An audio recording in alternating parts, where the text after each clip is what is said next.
So no goalie should actually butterfly, and in this video, I'm going to tell you why.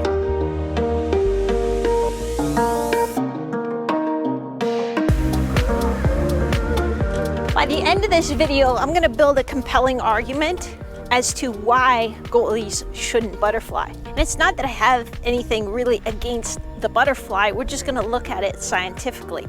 So all of us have variations in the design of our hip. We essentially have a hip, but the shape and the orientation varies widely from person to person.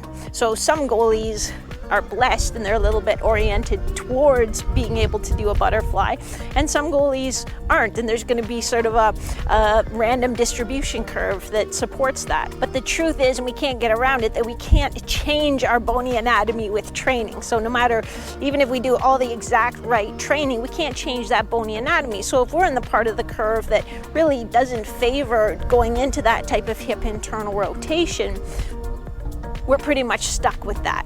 The hip joint, let's go over it again, but it's a ball and socket joint. So the socket is called the acetabulum. The ball is the head of the femur, and it kind of fits in like that. It's a fairly deep ball and socket joint relative to the shoulder. The shoulder is often described as a golf ball sitting on top of a golf tee. It's very flat, and the head of the humerus is really big relative to the size of the socket in the shoulder. It's called the glenoid fossa. So that there's a benefit to having a little more depth in the hip joint, and that benefit is stability. But again, there's a continuum, right? So at one end is stability, at the other end is flexibility. So if we're going to have a very stable joint, which is a good thing. You probably all know somebody who is a recurring shoulder dislocator. You know, they'll just make a save and pop their, their shoulder will pop out, and it's so loose, in fact, that often it just slides back in all by itself. Well, it's a really good thing that we don't have hip dislocators, right? Because a hip dislocation, it's actually a medical emergency. It's because it's such a high trauma, high force type of injury, because we have that stability in the joint. And I've done a really comprehensive review of the hip anatomy and shown you on anatomical models what it all looks like. So if you want to learn more about that, I'll put a link somewhere. For sure, I'll be able to put one in the description where you can go and check that out. But so if we get back to this sort of deeper socket ball that fits in there, the ball's attached to the femur. So think of this as my big thigh bone. And this is called I think it's called the femoral neck. But so as part of that deeper hip socket, if we move and we get, and again, it depends on our individual anatomy, but if we get to our end range of bony anatomy, well, then we have bones sort of butting into one another, and maybe that's on the ball part or towards that femoral neck.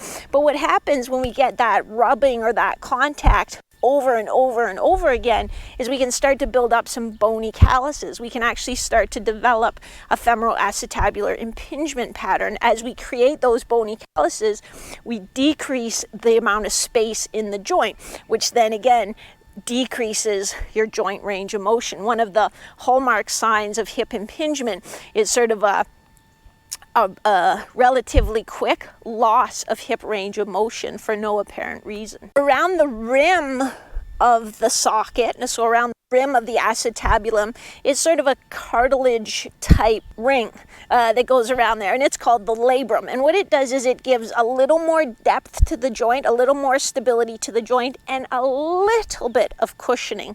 However, no hip joint was designed to be landed on. So, when we jump up in the air and we land, we absorb with our hips, knees, and ankles. We use our muscles to sort of attenuate that force. We don't land stiff-legged. Imagine if a basketballer landed stiff-legged every time they jumped, how long their ankles, knees, and hips would last. It probably wouldn't be a very long career, would it? But when we do the butterfly, and in particular when we do the butterfly, the way our goalie coach wants us to do it, staying up, coming into our butterfly, boom, and then staying tall in our hips as we do that, we don't get any absorption at all. If we kind of could use our hips to absorb a little bit, but that's not how we're taught to do it. That's not how we do it, because we want to stay up nice and tall. So boom, all that force is going into the hip. Add to that, if we're already into our end range of an anatomical range, you know, it's just adding a little bit more force to that hip joint. So I think you have to agree that goalies should not butterfly. The same way pitchers shouldn't pitch, rugby players shouldn't tackle each other at high speeds and try to gouge each other's eyes out. Heck, even the bumblebee shouldn't be able to fly. But what? You didn't know that the bumblebee shouldn't be able to fly, or the bumblebee actually can't fly? No. I don't know if this is true or not, but my dad loved physics, and I remember him reading an article where they looked at the physics of the bumblebee, and they looked at its body shape and the amount of drag and the size of its wings and all that stuff, and theoretically they decided that the bumblebee cannot fly. But then in summary it was like, but the bumblebee doesn't know that, so it just goes ahead and flies anyway. Wow. The point is that almost all sport comes with a cost. You know, soccer is hard on knees and ankles and hips. Gymnastics, like, do you think a gymnast ends their career, and it's a relatively short career, but do you think they end their career and have no issues with their body, you know, for the rest of their life? So it's a question of, do I want to get to the end of my days with pristine joints? Is that my goal? Or do I want to get to the end of my days with some wear and tear, but also, you know, a soul full of, you know, great victories and some defeats and lessons learned and that kind of thing? So really our mission, my mission, is to help you fill your soul with those victories, ideally, while minimizing or reducing, to the best of our ability, the impact on those joints, so you can play better, win more games, have fewer injuries, and play longer. So if that sounds good to you, I had an idea to do another video series. If you'd like me to do that, sort of showing you exactly the strategies and techniques for helping to protect your most valuable asset, then now is the time to hit like, just to let me know that yes, I'd like to see that. If you really are interested in seeing that, you should probably hit subscribe as well, so then you'll know about the videos as they come out. You won't miss any.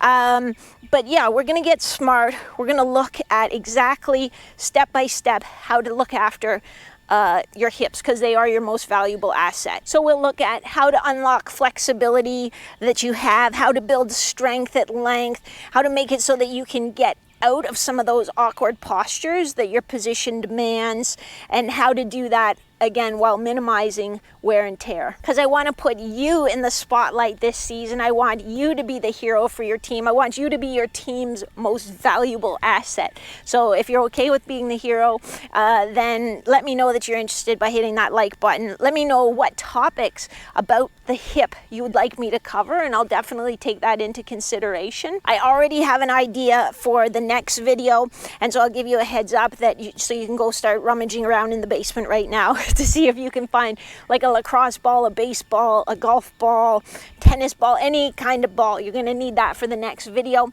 And again, you'll let me know if you want me to continue this by hitting the like button, and I will hope to see you in the next video. Cheers.